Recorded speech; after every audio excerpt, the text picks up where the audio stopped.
Thank you for coming out. God, after the 2 years we've had, it's beautiful. It's beautiful to see you all here.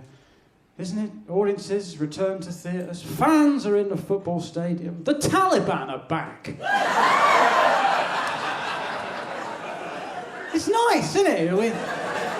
We've taken our face coverings off. The women over there putting theirs back on. It's not feminist. It's good during a pandemic, though, isn't it? Nothing's getting through there. Fair play. Only thing better than washing your hands, just chop them off. Chop them off. Cut out the middleman. You can't catch bugs with stumps. Okay. Oh, okay. Hard in. I've gone hard in. That's quite a strong start. I apologise.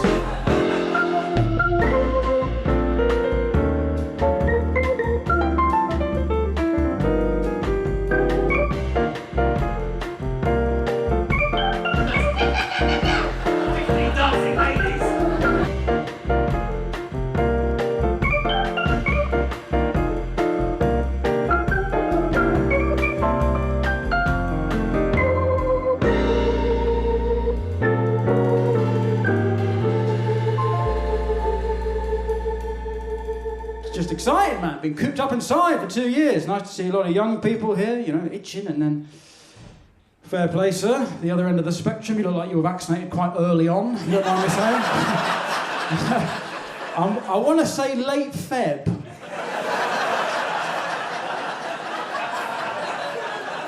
Am I right? I am. Yeah, I got good at it. I've got good at it. How many you had now? 3, 4, 5 of the fuckers? Your little vaccine cards like a Cafe Nero loyalty thing. There you go. See you next week, huh? 10th one's free, remember that? Joshing. Thank you so much for coming out. And in all seriousness, all the best for the coming winter. But look,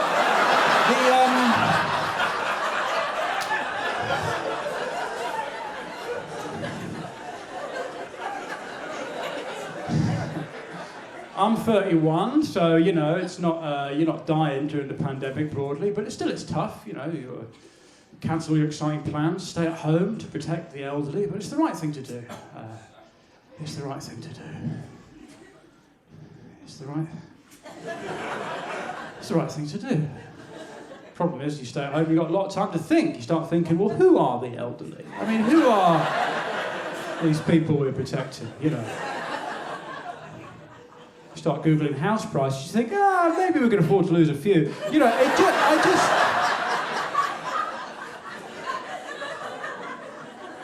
the more you read about it, the more angry you get. This is a generation who went to university for free. Suckers like me paid $9,000. Oh, you stop feeling so fucking generous, don't you, young people? Oh, I get urges. Oh, there were urges. Well, times during the lockdown where I want to hop in the car, start driving around care homes, start coughing through letterboxes. But when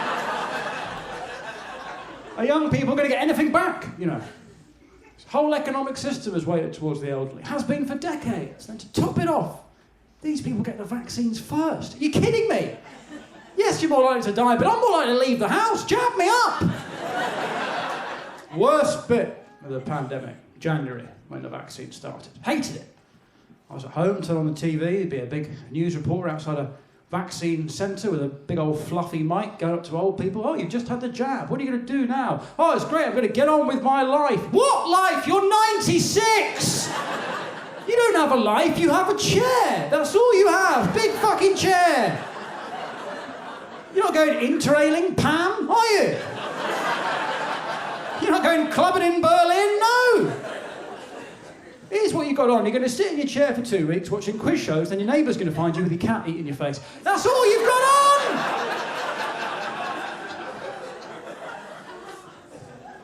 My grandmother is 95. She was double jabbed by April.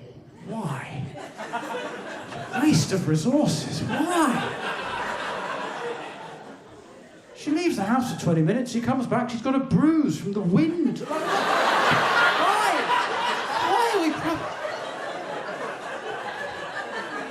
They've saved her life. They've not saved her life. They've given her, at best, 6 more months of bargain hunt. That's it. It's not. Don't get me wrong. I'm clapping for the NHS. I'm clapping for doctors. Just the doctor I'm clapping for is Harold Shipman. Now, Now he was the right man at the wrong time. You understand? If we had let him quietly get on with his work, oh, the statistics would look a lot better, would they not?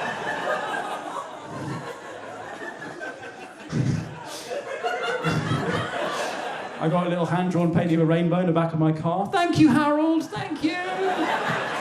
You're the best of us shippers.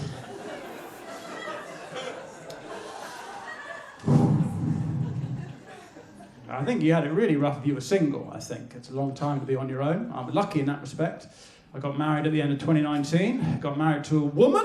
Old school. Okay, pretty traditional fella. Do things the old-fashioned way. People make judgments about you when you get married young. They want to know how traditional you are. Oh, where was it, like a white wedding? I was like, yeah, mainly. Although my friend Phil's Chinese. He was there, but we both grew up in the countryside. It was a mainly Caucasian event, but we didn't get married in a church. We got married in a barn, lovely barn. Made more sense for us as a couple because we're not religious and my wife's a hog. Am I right? No, just a joke. Just a joke. She's beautiful in her own way, and I like it. The apple in the mouth. I think it looks good. Striking bride. Lift the veil up. Her father rotated her down the aisle there, but listen. I didn't really engage in the planning of the wedding. I don't think men really do so much as a generalisation. I think you know, what are you really saying when you propose? You're not thinking about the day so much as the rest of it. You know, what are you really saying? You get down on one knee, and you give her this ring, and you say, listen, when you die, I would like all of your stuff. Because she works in advertising, she's got some nice stuff, and I want it. But apparently, obviously, women are apparently much more concerned with the intricacies of the day itself. I read this thing. Apparently, the average woman has been planning her wedding day since she was 10 years old. Now, my wife was a bit more chilled out than that, mainly because, well, she's 9.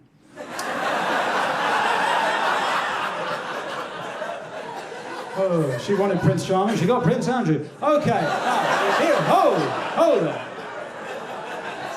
We're getting going. She's great, my wife. She's a type 1 diabetic, which is a serious disease. It's also quite a funny one.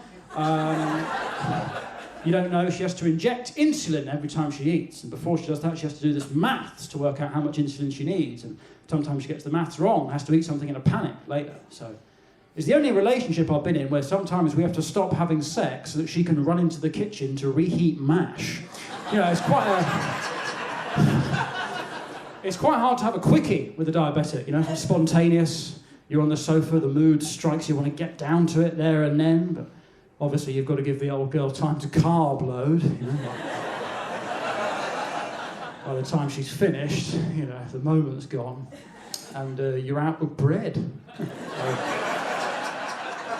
pop your trousers on and go to the shops.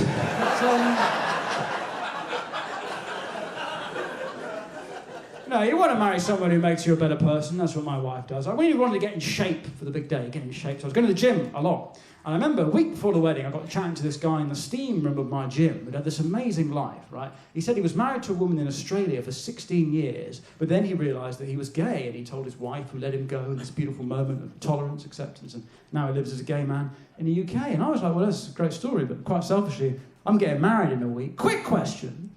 You didn't know you were gay for 16 years. He's like, yeah, I didn't know at the time, but it makes sense now that I was. And I'm like, yeah, it's great and all, but I'm about to buy 130 people dinner. I mean,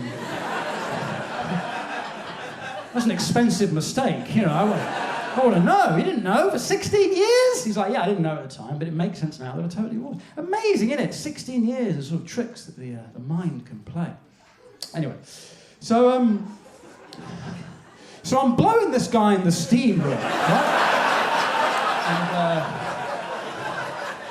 I'm trying to work out why my eyes are watering, you know, just the Bulbasaur, it's hard to tell. And I'll let him finish because it's Pride Month, you know, you've got to support minorities, and, well, that's how they get you. But the real reason I was excited to get married was that as a comedian, now, I've been doing comedy for sort of 12 years, and what little name I have is based around doing big issues, cultural, social commentary, but increasingly it's a febrile atmosphere. It's subject to op-eds in newspapers. What can't they say? Should comedians only joke about things they've experienced? And, well, I was just excited to get a wife, and she's my wife. I'll say whatever the fuck I want, and you can just deal with it, you know? So I thought as a loving tribute, I'd base the show around the old growler. Last lockdown, the wife and I decided to try for a baby because there was nothing else to do. And by that point, I think we both just wanted someone else to talk to. And listen, look, I like a bit of rough and tumble as much as the next man, but trying for a baby is too much fucking. I never want to have sex again. Chop it off, I'm done. You've got to do it every night when you're trying, for months. And let me tell you, supply could not keep up with demand. You understand? I was squeezed dry like the husk of a lemon, nothing left. I was coming pith by night 4. You understand? You know what I'm talking about, old boy. Now, I feel your pain. People in here might think I'm boasting. I'm not boasting. It's not sex. It's procreation. That's a different thing. Newer couples in here might have sex where you light some candles, have a bit of wine, take some time to set the atmosphere, create the mood. This is how my wife and I would start our procreation sessions. First things first, she'd check the spreadsheet, make sure she's ovulating. Lord knows we wouldn't want to fuck on a whim.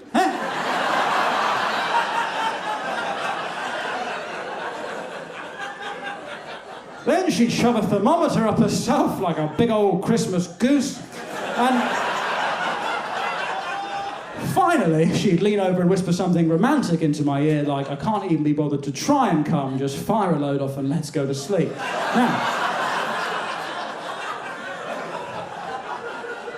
Now, straight men in the audience, you'll understand my problem. My entire sexual career has been based on the concept of holding back your own pleasure, give the poor girl a chance, right? I mean, that's very much all of our tactic, really, isn't it, lads? Doesn't matter how slick you think you're being, like, oh, you like that? Who's your daddy? Oh, I've got to move. Inwardly, we're all going, no, hold.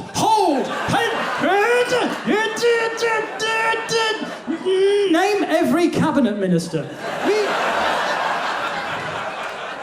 We like to do little quizzes, little lateral thinking puzzles to distract ourselves in the heat of the moment.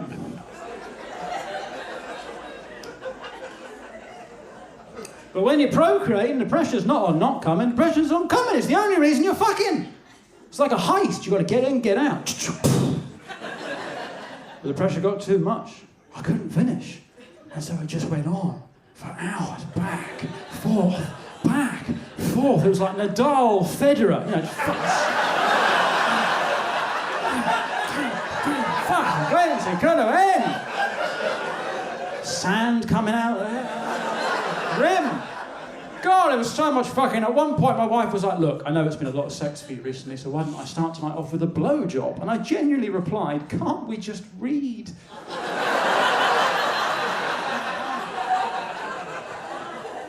The noise I make now when I do eventually climax, holy mackerel, it's bleak. I swear it used to be excitement, adrenaline, kind of vigour, but now, you know the noise that maybe your elderly relatives would make when they've eaten their Sunday dinner a bit too quickly, and they make this weird kind of internal burp noise that gets caught in the throat, you know, they kind of, that's the noise I make now. Love you, okay. Going to go to the petrol station, get some Gaviscon. See you later. Friends say you've got to spice things up, and they're right, of course. That's what you do when your sexual relationship goes stale. The problem is, we were trying to conceive. And I was like, well, what if we get all kinky, but then we end up making a baby, you know? I mean, I got to look this kid in the eye. I don't want to stoop to such depths that I can't look a little 3-year-old girl in the face when she asks me where babies come from, you know? Oh, you want to know? All right, pull up a pew, I'll tell you the story of the birds and the bees. When a man and a woman love each other very much, they get bored quite quickly. So begins an arms race of filth. It's a race to the gutter, there are no winners. And Well, like any drug, your tolerance just builds up over time, so you got to keep pushing yourself further and further to reach the same level. Anyway, long story short, your mother put my balls in a clamp, took a shit on my chest, and 9 months later... You see that hook in your nursery where the mobile comes down with all the fluffy... Well, that's where your mother would hang me up like a halal goat, and I'd be spinning there like this, and she'd be shoving a rubber fist up my arse, and... We're about a month away from IVF at this point, but she kept plugging away, and... Well, that's why you're called Peggy, of course, because it was well.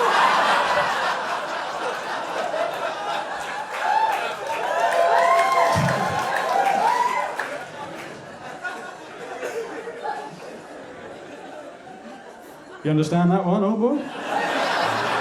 You've lived. You've lived. Hard to spice things up, given the circumstances, wasn't it? Suggested we do a bit of role-playing, asked my wife to dress up as a sexy nurse, but the pandemic's ruined that. The amount of PPE she was wearing. It's like trying to fuck a beekeeper, you know?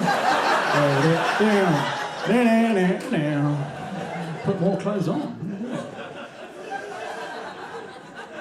The other problem is that, like everyone in lockdown, we've got a dog, right? And the dog is not trained, the dog does not sleep on the dog bed. No, the dog sleeps on the human bed. Does the dog sleep at the end of the bed? No! Somehow we've ended up with a dog that sleeps on the fucking pillow, right?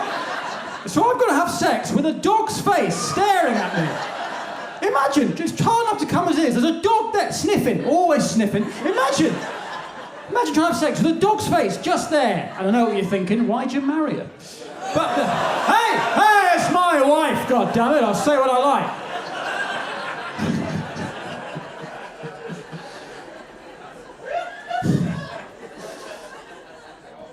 Don't get me wrong, I like my wife. I love that dog. I love that dog. When you're middle class, as I am, and you get a dog, you get asked these questions. People, your middle class friends, go, you got a dog? Oh, that's lovely, that's a good thing, isn't it? Is it a rescue? Presumably you didn't even pay for a puppy. It's a rescue. Is it a rescue? You're a rescue dog? No! I've got money! And I want a pet! I don't want a fucking Vietnam veteran in my house! I want to throw him the ball and have him bring him back, not think it's a fucking grenade. Can't walk him through the long grass, keeps having flashbacks to Da Nang or whatever. Want to come home and he's jumping up, pleased to see me, wagging his tail. You don't just come home to a silent flat. Oh, where's the dog?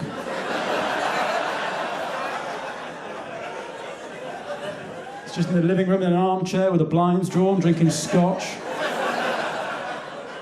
We lost a lot of good boys that day.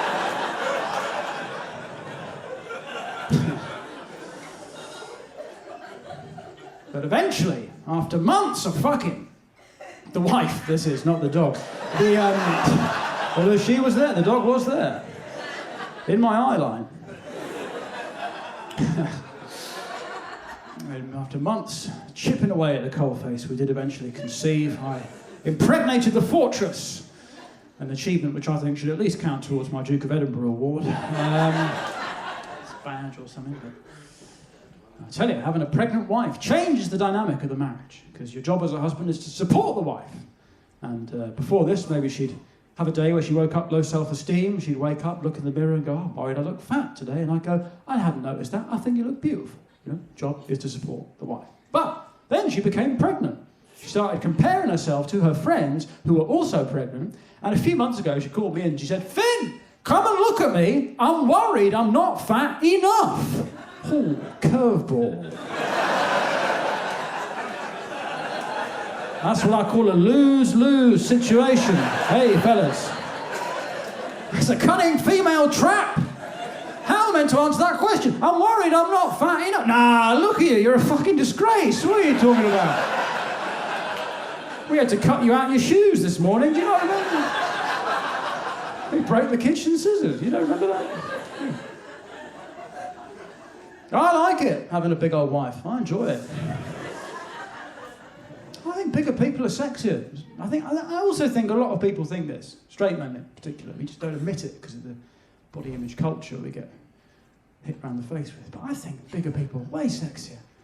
Yeah. Like as a straight man, which is the only perspective I can offer. Think about the bits that you get asked whether you like. You get asked whether you're a boob guy or a bum guy, yeah? No one goes, yeah, I like ribs. I'm a rib guy. I like the knees and the knuckles and the elbows. Let me come on your patella. No one's saying that. Come on, baby, I want to fuck your femur. No, it's no one's thing. But also, I just think spiritually, when you see a bigger person, what does their body shape tell you about them as a soul? Well, for one, it tells you they're spontaneous, doesn't it? They clearly don't stick to plans. That's sexy, though. That's what you want. Unpredictability. You're on a date with this person, you're going to the museum, you walk past a bakery, donuts, 2 for 1, fuck the museum. That's what you want! Oh, we're doing this, I like it. Where's it going? Because the opposite of that is vegans. That's the last thing you want on a date. Fucking structure, rules, bureaucracy, right from the menu. You order the steak, the questions start. Did you know that was a living thing? Well, you just killed my erection. Is that vegan? That was a living thing with hopes and dreams, and you slaughtered it just then when you said that, actually. Filthy hippies, I'll be having none of that. Only so freaky you can get with a vegan in the bedroom. You can't lick whipped cream off them because of the dairy. I can't say I'm that excited with the idea of licking soy off someone's tits.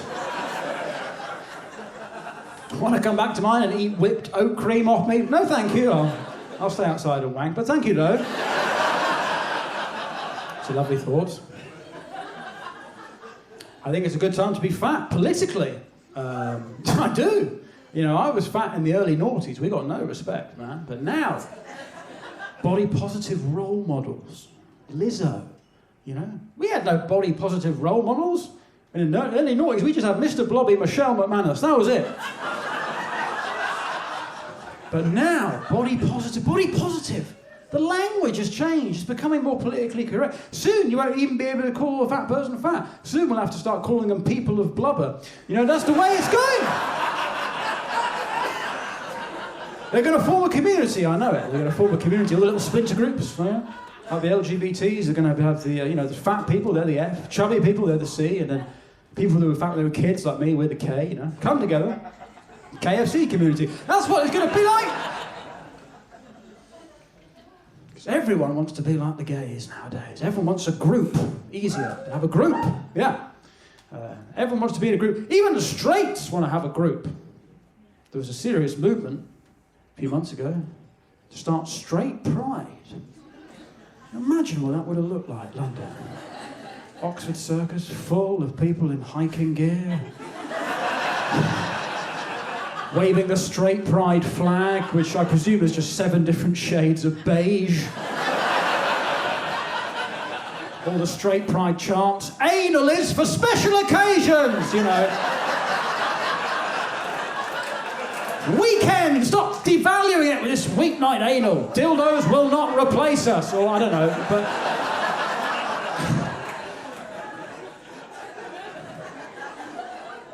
But everyone wants to be in a group, safer in a group, You've got the liberals on your side. You have more cultural cachet in a group, but you've got power when you're in a group. But then sometimes 2 groups start fighting each other, and I've got to say I quite enjoy that. More for my very progressive right-on friends, because they sort of, oh God, Like, if it's a bit before COVID, but there was this big Barney in Birmingham a while ago, where there was this primary school wanted to teach the kids about gay relationships, and a lot of the parents of the kids were quite conservative, religious Muslims. They didn't want that, and so there were these protests, weren't there, outside the school? Gays on one side, Muslims on the other, shouting at each other. And all you had to do when we were talking about this to my right-on friends was go, hey! Who's right? Oh no, please. No, don't make me choose. I'm going to look bad either way. No. Muslims, gays. Why can't you sort this out yourselves? Okay, Okay, who do I not want to piss off? Muslims win. I mean, the gays don't rise like that, do they? Who would you rather be kidnapped by, ISIS or Queer Eye? That's a simple question. You spend 5 days with the fellas from Queer Eye, you just leave feeling really confident, like, oh, yeah, I will ask her out, actually, thanks. I've been holding myself back all this time. I don't know how you did it. You find out you're having a baby, you've got decisions to make. First one is, do you want to find out the sex? We decided we did want to find out the sex. Not because we wanted to, play along with these archaic gender stereotypes and paint the nursery pink or blue. We just wanted to know if we're having a girl. Obviously, we'll have to keep trying till my wife bequeaths me a male heir. Nothing outdated. But then you've got to decide, increasingly for our generation, whether you want to throw a gender reveal party. Now, yeah, it seems more of an American thing. But you've heard of these things. It's insane. Americans are going to the 20-week scan and going, right, everyone, to the ammunition store, to family, meet me at the nearest quarry. I have an announcement to make. My baby's got a dick. People have died. It's insane. People are dying. I mean, when we found out, we just sent a WhatsApp message, just with a WhatsApp group message, I don't know, maybe it would have made more of a fuss if we were having a boy. But, joke! He's a joke, Joe. Obviously I'm joking. You want a girl? You want a girl. Boys are done, man. Fuck them. They're all creeps. You don't want a boy. Creeping everyone out. Mama. Get that kid away from that woman. It's a walking hashtag, for Christ's sake. You can't do that anymore, you know what I mean? Hey! I don't care if you're hungry. Cut it out! It's optimistic raising girls now, isn't it? It's all about empowerment, You say to them, you can do whatever you want to do when you are older. And you mean it. Best time to raise a girl in history. You can be whatever you want to be. More complicated raising boys. You say, hey, listen, son, I want you to respect women, learn about consent, but also here's a phone with every porn video ever made. Good luck. I trust you. I trust you to make the right decision. No, you can use it to send a dick pic to everyone you know. Yeah, I don't know. It's tough for both, I think. It's tough for both young people nowadays. The phones aren't making it easier. You're already hopped up on hormones, This Me Too stuff. It's tough for the young people, I think, on both sexes. It's tough for young boys, hopped up on hormones. It's hard for a young man to know if a woman is genuinely flirting with him or she's just polite. That's quite a hard line for a young man, isn't it? You go, does she want to have sex with me or is she just fulfilling her duties as a vicar? Dare I make a move in God's house? But obviously, much harder for women. Of course it is. Very hard for a woman to know if a man is a sex pest or he is just Mediterranean. Very handsy people. It's a fine margin. Hey, it's a me too. You've got to be careful. Some cultures, I'm just saying.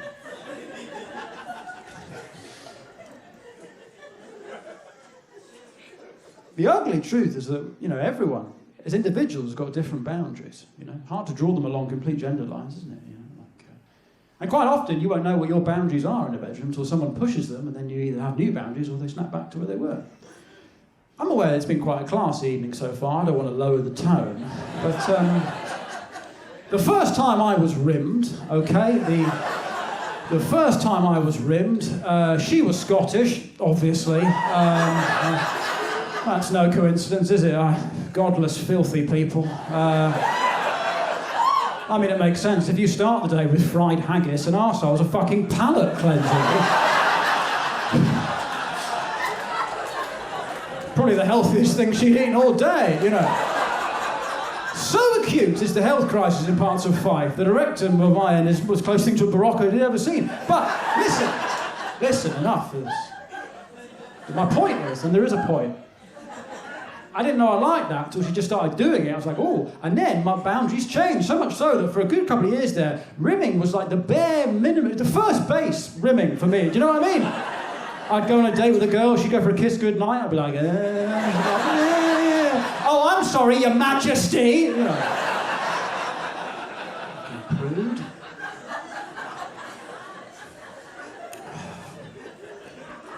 Question we got asked the most, actually, by people was, where are you going to have the baby? And I was like, well, that's pretty straightforward, probably just the hospital, route one. And then there were people like, no, it's so medical. Bright lights and bleepy, no. You want to have it at home. You want to have a natural, it's a beautiful moment of nature. You want to do it in the comfort of your own home.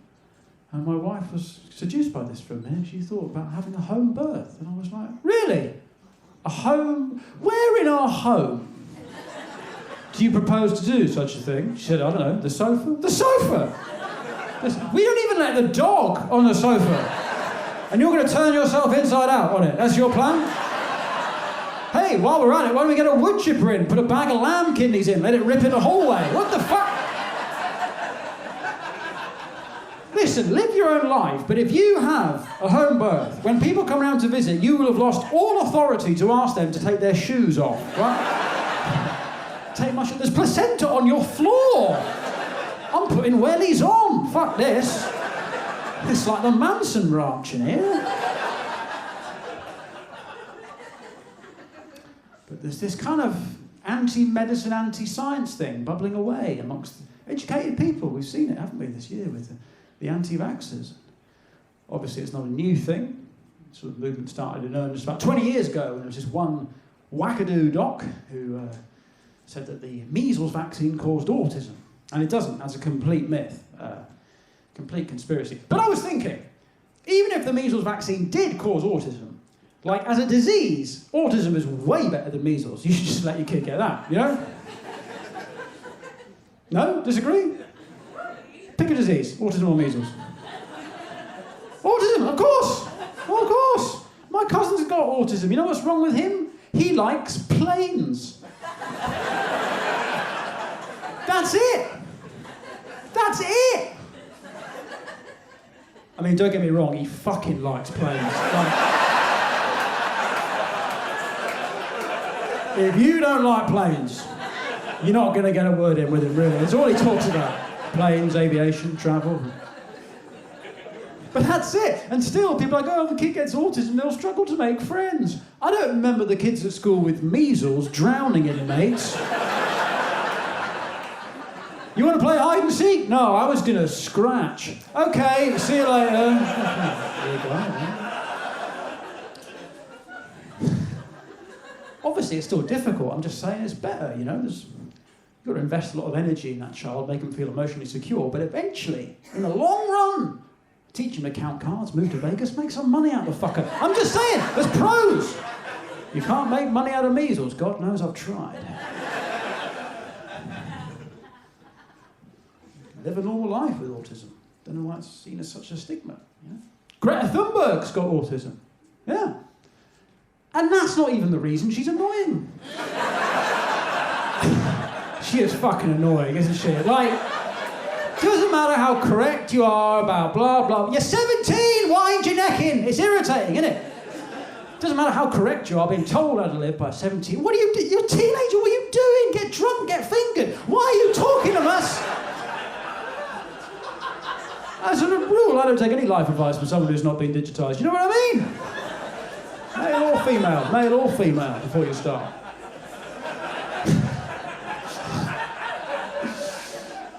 Just telling people to make these huge lifestyle changes. Stop driving, start taking a train. Well, of course you think that. You're Swedish. Your trains probably work. I mean, if Greta Thunberg had to travel with Southern Rail, she'd be like, all right, some car journeys are necessary. This franchise is completely fucked. Telling people to stop flying, start sailing? Really? Lads, next time you're off to Magaluf, all aboard!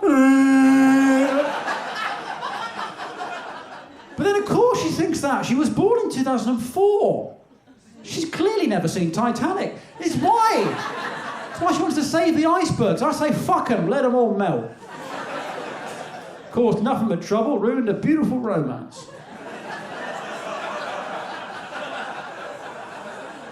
She wants to clean up the rubbish in the ocean. But if it wasn't for that old door, Rose wouldn't have lived. It's complex. Don't get me wrong, I hate climate change. I hated climate change before it was cool, you know? Back in the old days, single days, when I was a young buck about town, maybe I'd get lucky of an evening, go back to a lady's house and she'd be getting freaky and she'd say, hey, you put a condom on? I'd be like, absolutely not. It's a single-use plastic. How dare you? Don't you care about the Amazon? I'm going to pull out and come your tits. It's the only way. I fuck green, baby. Listen, I don't want to see some turtle tomorrow with a condom and it's not in my name. I care about my carbon dick print. All right, listen.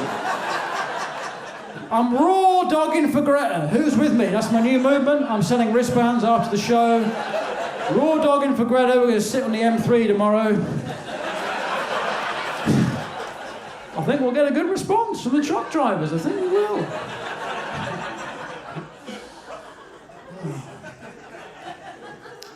I don't think, I don't think we should be entirely fatalistic about it. Obviously, we should probably try and do something, but at the heart of the climate change movement, especially its extremes, it does seem to be a denial of something very essentially human, and I don't know how much freedom we should curtail to save a planet that's as mortal as us, No matter how many bamboo straws we use, at some point the sun's going to explode. Comedy. My point, but you can't air an opinion like that because you go, you're anti, you deny it. It's the only stances you can hold now. You're pro, you're anti. That's it, on every issue. So fucking boring, innit? Got to pick a side, pro, anti. Don't know when it started. Probably Brexit. It feels like it was Brexit, And because some of us have got quite nuanced takes on Brexit, as it happens, yeah? I, for one, think the whole thing would have been avoided if Eastern European food was any good. That's my take. It's not good stuff, is it? Bad vibes. And because we got called anti-immigrant in the wake of the referendum, and of course there was unseemly elements. I think it's not fair. I think as a country broadly, we love, welcome and cherish immigrants if we like the food. That's sort of always been the rule, hasn't it? With British people. Because before immigration, this country was fucked in the kitchen. I mean, you remember the 50s, oh boy, God bless you. I mean, what was that? Mince, rhubarb, an onion if it's your birthday, that's it. Your first 10 birthdays, just cutting into an onion. Candle in it, it's bleak. Then immigration begins in earnest. The Irish come over. And we're like, well, hang on, we've already got potatoes, so what are you bringing to the table? Have you tried Guinness? Fair play, in you come. What is it? What is it? Is it Marmite? Is it milk? I love it. Don't know what it is, love it. Then people from India came, introduced the British to flavour. The concept of flavour. Spice that's not black pepper. Incredible. And it continues, doesn't it? Southeast Asia, Far East, West Africa, the Caribbean. All of them come in to rest now in this beautiful melting pot culture where we go out, we get pissed, and we eat food that's not from here. But none of you go out for Polish, do you? You don't fucking, it's not on the list. You're not hungover tomorrow, I can't be asked to cook, let's get a takeaway. Yeah, what should we get? Indian, Chinese, Mexican, Thai, Turkish, Vietnamese, pizza, pasta? Nah, man, tell you what, I could murder a fucking borscht. You know that purple soup that tastes like wet earth? And it looks like when you get blood in your stool? Yeah, that's what I'd like. Ideally with some black bread that's hard enough to build a fucking house out of. Some 8% lager, because I'm homeless apparently. That's what I'd like. Set on the stomach. It's not a date night food, is it? You want to go on a date, you probably go Italian, Spanish, tapas. I mean, yeah, it's light, it's sex. You're not taking a woman to an Eastern European place. You're mental. Hey, you want to go out for dinner with me? Yeah. You got anywhere in mind? Well, let me ask you this. Do you like cabbage? I know this cute little Moldovan joint. It's just open. Set menu, 4 courses. Every one of them is just cabbage. But in between each course, they give you a shot of pure vodka. Apparently, it's so that you can forget what you just fucking ate. Really clever, cleanses the palate and the mind. It's just so tiring, isn't it? Every issue gets churned through this news cycle. Pro, anti, huge things like transgender rights, massive thing. You go, you're pro-trans, or you're anti-trans. You're like, well, hang on. There's loads going on. There's toilets and then there's sport. That's two entirely different things, isn't it? Toilets, I think, well, piss where you want, because we all do it, don't we? I frequently identify as disabled. Wherever, fucking stretch, wherever. And people say, oh, what's to stop a sexual predator walking into a woman's bathroom? And you go, well, nothing. But that's true now, isn't it? I don't want to bum you out, but the only thing stopping that now is there's a little thing on the door saying that toilet's for women, But this person's a sexual predator, aren't they? I don't know anyone whose moral code would allow them to sexually attack someone and yet forbid them from disobeying door signs. I feel like if you've got no problem with one, you'll have a little truck with the other, I'm going to have my way with a woman I find and sneak past the receptionist of the gym, down the corridors, past... Oh, for Pete's sake, it's a woman's bathroom! Fuck, I can't go in there! Sure, I may be a rapist, but I'm no trespasser. I'll wait here like the gentleman I am. But that's toilets, that's one thing. Then you've got sport, entirely different thing. I think you can think that on toilet and still think it's a bit fucking weird. Turn on the TV, see a trans woman competing in a women's weightlifting, It's strange. Like, I'm shit at football, terrible at football, right?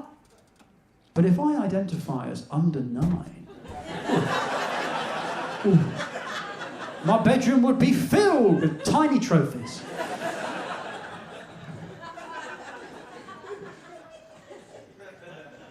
And that's why it's been nice in a weird way the last couple of years, because there's been one news story, hasn't there?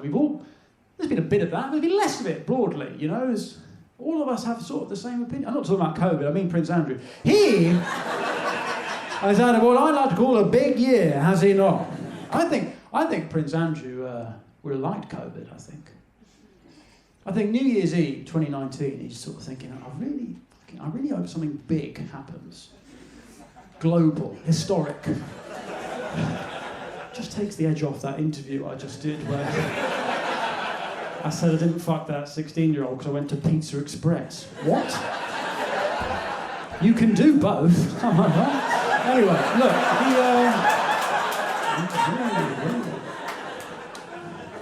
just because you can does not mean that you should. But, It's funny though, isn't it? Because he basically, if you're that rich, you sort of avoid justice. So what you try and do is try and win the PR war. So he's like, I'm going to go in front of the British public and dismiss these allegations for the hogwash they are. They're going to believe this. I'm a reasonable man. And we as a nation went, no, I think you did it. You got a weird neck, I think you did it. And I think the reason we think he did it, aside from the evidence, is that he hadn't done enough stuff beforehand for us to like him that much as a public figure. He had no credit in the bank, did he? There was nothing messing with our judgment. Because you think about it, with Michael Jackson, there were 4 documentaries, and still people are like, well, Thriller's good, isn't it? Like, how many Grammys have these kids won?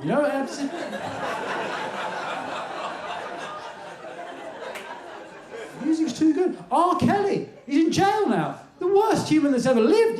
He's so bad that his victims were so many you could binge a box set. That's how bad he was. A box set, and still people are singing Ignition. It's too catchy. That's the problem. Music's too good, you get away with it. Because think about it. When they came for Rolf Harris, we were like, yeah, send him down. Fine, actually. Well, I can't play the wobble board anymore. Who gives a fuck? And then we were like, can you take Cliff Richard as well? Completely innocent. No, just take him, please. Please. He's weird. Please, just take him. Poor Cliff Richard. His music was so bad, we hoped he was a paedophile. That's how...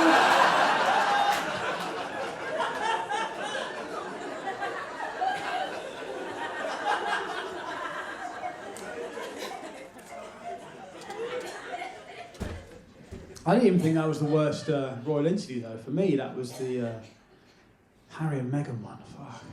yeah, Oprah. Supposedly the best interviewer in the world, Oprah Winfrey. For 2 hours, doesn't think to mention that his uncle's a nonce. Doesn't mention it. The big scoop, the royal family are racist. Yeah, no shit, Sherlock. His uncle's a nonce! I found the whole thing very tasteless, got to be honest. You know, Prince Harry complaining about how much money he's got left during a pandemic when many of us lost our jobs, you know. You go, oh, I walked away from it all. The only thing I've got left is the money that my mother gave me. Did you know that when Diana died, she left Prince Harry £20 million? Alone! When Diana died, she left Prince Harry alone £20 million. When I heard that, I was like, fucking hell, I need to change my car insurance. Like...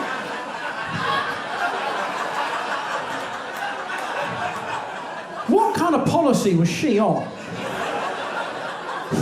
That she wrote off a car abroad and still...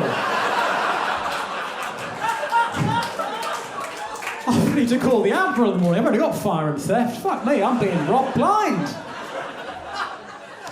It pays to shop around. That's her legacy, I think. That's her legacy. Shop around. There's deals to be had.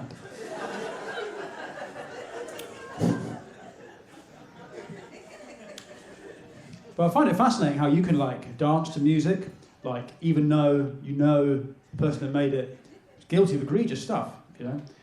But it's funny, it's a visceral thing, music, and all this stuff's in the head, but I'm interested in it because it doesn't exist with comedy, you know? There's no such thing as, like, you can't, if someone's done something that you don't like, you fucking won't laugh at them. Not just that, if they make a joke that interrupts your particular little fucking worldview, you go mad. You go, I don't laugh at anything he says. Yeah.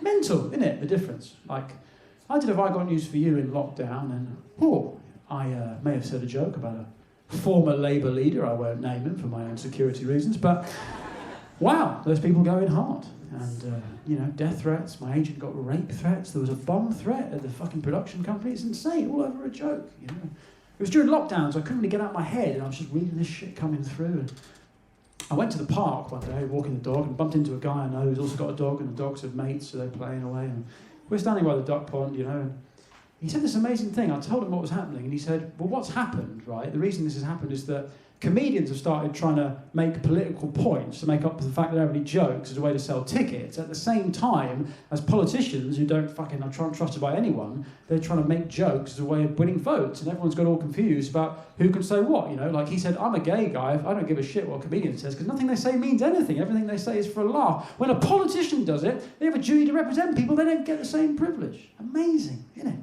Fucking bumped into him, it's the most profound fucking thing I've ever heard. Anyway, so I'm blowing this guy by the duck pond, right? And as he releases the load, I think, hang on a minute, I know you, and well, that's how they get you again, you know. Don't let them tell you lightning can't strike twice. Stupid joke, isn't it? That's why we're here. I have this feeling that, you know, if that's the way we're going as a culture where you only want comics to speak within the confines of their identity, what, do you want to go back to the old ways? Where everyone was just a white guy with a big belly talking shit about his wife? Is that what you want? So I got it in spades. Fuck me. It's an endless source of material. Because things escalated with the pregnancy. Well, what I should say is we had a baby. We had the baby. 1st July, my wife gave birth to a beautiful little girl, born with a hairy back, takes after her mother, and beautiful girl, my daughters are beautiful, all babies are beautiful, aren't they? But what I will say is that the beauty standards for babies are very low, aren't they? They're very low. I say again, my daughter is beautiful, but we've got to be realistic, you know, she's got 3 chins, she's balding, got a hairy back, and she wears her trousers up to here, you know. If anything, she looks like a fucking backbench MP, like, order, you know. I'm now in an NCT WhatsApp group with a bunch of people I've never met because the classes were held over Zoom. Oh, the mothers are sharing. Dads, we're hanging back, we're trying not to get involved, trying to keep our heads down, stay out of trouble, but I'm waking up to these messages, man, from the women. They're sharing their war stories, you know. seeping C-section scars, months of constipation, bleeding nipples. And then the other day, one of them just goes, hey, just wondering how all the dads are getting on. I'm not falling for that fucking trap. I'm not so tall I can't spot a trick fucking question, Sophia. Eh? How am I getting on? I'm so glad you asked. Well, firstly, was it you that said you had a 3rd-degree vaginal tear during your labour? And that's where you sort of knock a wall through as it is. You go all open plan, you know. Your bottom half just one big thing, like Daniela Westbrook's nose. You know, it's kind of... It's like the Schengen zone, free movement. It's a beautiful thing. Is that what you'd like? Well, I know exactly how you feel. Last night, I only got 7 hours sleep. Ah. Good to know other people are struggling. Different burdens on the genders, isn't it, you know? Women one's very physical, brutal. That's why the gender pay gap was all so ridiculous when companies would try and justify it by saying, well, what if you go and have a baby and don't come back? What are you meant to do? You've got to take time off. Giving birth fucking ruins you. You can't just give birth Friday, be back at the office 9 a.m. Monday. How was your weekend, Jill? Heavy. Pretty heavy. My pussy and my arsehole are now the same.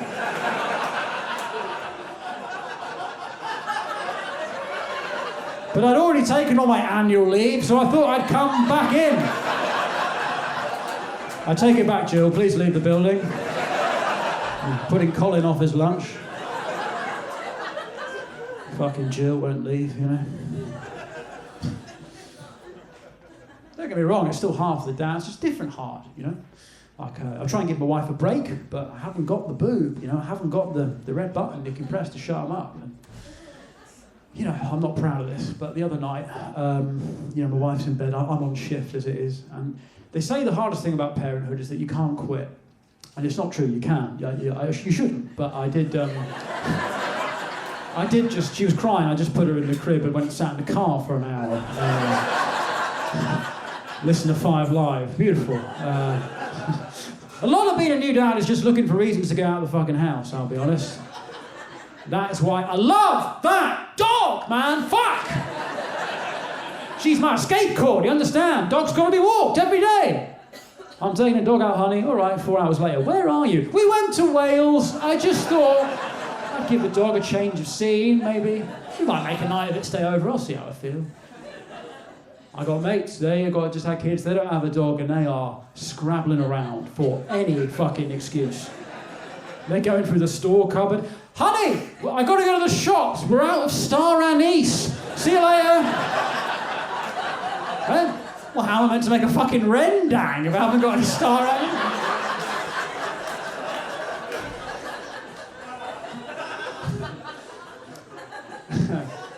You know on Google Maps when it offers you a route that's 20 minutes slower? I never used to know who that was for, now I fucking do. Yeah. I'm listening for traffic updates. Junction 4, you say? Tailbacks. Okay, that's it.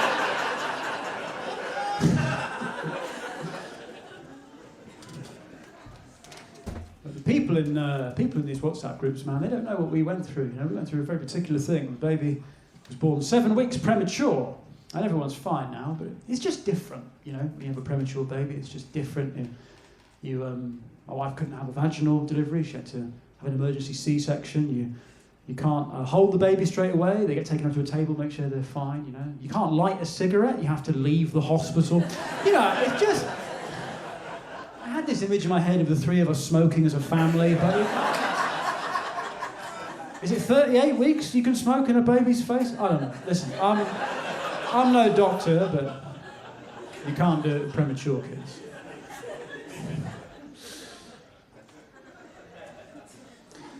They say you never forget the day your first child is born, and they're correct. But it's got nothing to do with the kid. I'll tell you what happened. About an hour after the operation, I've been having a little break, getting some air. I come back to the ward, and my wife sat up, she's had a C-section, she's all groggy, and there's a midwife there. And the midwife's like, okay, well, you know, it's a bit dicey, but everything's fine. The baby's in the neonatal unit, she's fine. Bit hairy, but, you know, she's fine. But she's born at 33 weeks, now that is early. It's too early to suckle the kind of Maggie Simpson She hasn't quite got that down yet, so we've got to feed her through a tube for the first couple of weeks. It sounds a big deal, but it's not. We do it all the time. But, however, we do need milk. Now, it's early for the mum, 33 weeks, hasn't quite got the milk production going, so it's too early to put a pump on her. So, what we like to do at this stage to make the dads feel involved is we give you a syringe, we ask you to get what you can and run it over to the kid. And I was like, fucking me? You want me? Is there not a member of staff here that's trained to know how to fucking milk someone? Is that not a... And she went to a very overstretched at the moment, and I was like, fucking hell, will the Brexit fallout never end? No one to pick the fruit, no one to drive the lorries, British taxpayers got to milk our own fucking wives? Surely this is a job for the Romanians, if ever there was one. Pavel, come back, there's wives to be milked. It's 2 months of hard work, you go home and feed your family for a year. Pavel, you'll be drowning in cabbage, please. You want a Romanian man, I don't want a fucking wise guy from Kent milking my old bird. I want a Romanian. They're used to it, the Romanians. They're brawny, you know. That was what it was like under communism. You go to the shops, empty shelves, come home. All right, Hilga, get in the sling.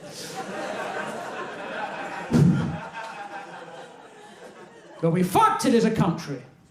Tore off labour source, and so now British people got to step up. Do the jobs we don't want to do. So, I went home, got myself an upturned bucket, made myself a milking stool, went back to the hospital. Now, if this ever happens to you, right? You don't have kids, do you? No. If this ever happens to you, quick word of advice. You want to unlearn everything you think you know about boobs, all right? None of this tweaking, twirling, firm grip, yeah? Imagine you've just met your new girlfriend's father for the first time. You know, good evening, sir. That's the kind of energy you want to bring. Wide open stance, gravity's your friend, okay? I think I'm doing all right, yeah? About 10 minutes go past and the midwife's come back in and she's like, whoa, jeez, why is she on all fours? Hey! You don't know my wife, she bucks, she rears, you got to get her in a headlock. Whoa there, good girl, easy, hey there. You want to stay away from the back end, the methane coming out of there is unspeakable. Hey, whoa there, yeah, but why's she got a bell around her neck? Listen! There's a lot of mothers in this unit, I don't want to milk the wrong fucking one. Good night, God bless, thank you. Stay safe. Good luck in the winter, I mean it. All right, good luck. I don't want to see you here again. All right, thank you so much, good night.